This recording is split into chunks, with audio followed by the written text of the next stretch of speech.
World Hypertension Day is celebrated annually on the 17th of May. This day was first inaugurated back in 2005 and has since become an annual event, thankfully.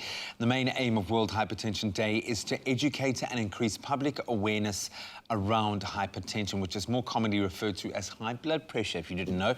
Now, according to the World Health Organization, over 1 billion people worldwide suffer from hypertension, which means we must focus on it. And our trusted multimedia health specialist and friend, Dr. Darren Green, now joins us this morning to unpack this topic of high blood pressure or hypertension. And you look pretty relaxed there in your beautiful garden setting, man. No hypertension there. No, not at the moment. Thank goodness. Thank goodness. So good to see your face, my friend. I've really been enjoying engaging with our Expresso family again, and especially when we get to talk about things that are this important. But let's start maybe by kind of really dumbing it down, if you will. Let's start off with what is normal blood pressure and what is then a high reading of blood pressure, or would I even say a high reading? When do we drift into hypertension?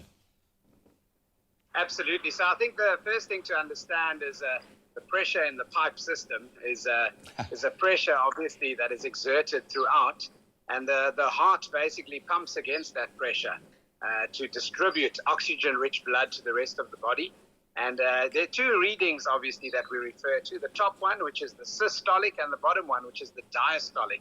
And the high one, the systolic, represents the pressure in the pipe system with the heart included during the contraction phase, and the diastolic one is when the heart actually relaxes. So when we speak about normal blood pressure being 120/80, the top one is 120, that's the pressure at during that contraction, and the 80 represents then obviously the relaxation phase. Okay, and what's a good blood pressure? When are we in the normal, the green zone, if you will? Yeah, so the golden numbers are 120/80, but what people don't know and need to understand is that there's a difference, obviously, of normal blood pressure according to your lean body weight or muscle mass, and also to your gender. Women, for example, it's definitely a lot better for them. They have a slightly lower range of blood pressure in the region of about 110 to 115 over 75, for example. But important to know that you would need to control your blood pressure depending on your comorbid disease. And what I mean by that is someone that has had something like a heart condition might even have to keep their blood pressures lower than the normal 120/80 in terms of not causing any further structural damage to the pipes and to the heart. What causes hypertension? What would push that blood pressure up? Great. So I think the first one to note is that you have to understand the normal physiology of blood pressure is controlled by the volume of water in the blood.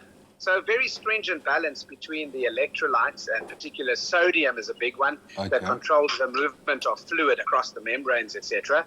And along with that, obviously, the brain, with pressure receptors positioned all over the human body, then has minor tweaks in terms of narrowing the blood vessels or dilating them to control and regulate that pressure. And also depending on your activity, like while you're exercising or not exercising, at rest and so forth. But something as simple as the salt content in your body can have a dramatic effect on your blood pressure. But we look at hypertension, or high blood pressure rather, in two ways. We look at it as primary hypertension, which is primary essential hypertension, which is familial. If you have a family history, you might have it without being overweight. And then secondary hypertension is caused by problems in other systems. In other words, something like kidney disease, something like electrolyte disturbances, something like hormone imbalance issues with the endocrine system involved. And then hypertension is just the secondary feature of those diseases. But the most common one, primary essential or familial hypertension. For something that is so connected to such a big system within our body, you call hypertension, is often referred to as the silent killer. Why is it? Why is it so difficult to read the signs and symptoms of high blood pressure? Because we're so magnificently created that we adapt in terms of our auto-regulation. In other words, if your blood pressure goes up a little bit over what it should be, your body adapts so well to it in terms of survival and adjusting itself to those changes. When the compensatory mechanisms are exhausted, you develop some serious medical complications, or from having chronic hypertension, long-standing elevated blood pressure over time, you then see what we call the target organ damage. So certain organs are then involved, like the kidneys, for example. It's like pressing coffee through a coffee filter at high pressure, and then the kidney filter cells can get damaged and then start leaking different substances. So the kidneys, the brain, and the heart, for example, are all involved. The heart that's pumping against an elevated pressure thickens its left ventricle, or the wall around the heart specifically, and that thickening of the wall can lead to dire consequences down the line in terms of your cardiovascular health. I feel like you've just given me a discount on my own medical degree here. This is absolutely brilliant. Thank you so much, man. So what are the treatment options available for hypertension? I mean, let's talk about it when hypertension first is introduced, or you first start experiencing it, as opposed to your chronic hypertension when you start to see the organ damage and etc. Yes, 100%. So I think the first step is lifestyle modification. So obviously you can't go and do exercise and go onto wonderful strict diets and so forth if you don't know where you're at with your health at that time. So you'll need to know what your normal blood pressure is and get it into a safe zone so that you can exercise. The effect of exercise on blood pressure is quite important to note. While you actually start exercising, depending on the duration of exercise and intensity, your blood pressure actually goes up. But what you need to know is obviously getting that clean bill of health before starting. And that's crucial. So we also need to keep in mind with high blood pressure that your lifestyle modification includes obviously your diet and what you eat, and salt content in terms of the salt you put on your food, the spices you're using to season that rye flakes, as well as obviously supplements that you might be using might have high salt content, and that obviously it makes your body hold on to water, which increases the blood pressure as well.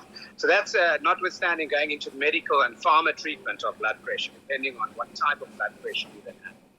I suppose one final very obvious question that I have to ask, considering what we are going through right now, how does hypertension play into COVID-19? Does it put you at a greater risk when the complications kick in? Absolutely. So a very strong association that I think the public need to be informed of is that hypertension is probably the leading cause of death in COVID-19 as one of the comorbid conditions that lead to severe illness. Along with that is obviously diabetes, and then obviously you get the other things like chronic obstructive lung disease and cardiovascular disease as well. So hypertension really high at the top of the list with severe illness in COVID-19, and thus the importance of stressing that you need to be compliant on your meds, and if you are doing lifestyle modification, to be absolutely resilient and adhere to those principles. Advice that stands, I think, not just during this crisis, but all the time. Doc, thank you so much. We absolutely love you. I can't tell you how much I enjoy seeing your face again, my friend. So good to see you happy and healthy and hopefully staying sane. A massive thank you to our multimedia health specialist, Dr. Darren Green, for joining us this morning, obviously talking about a really important issue, unpacking what this condition is all about and what you can do to manage your hypertension.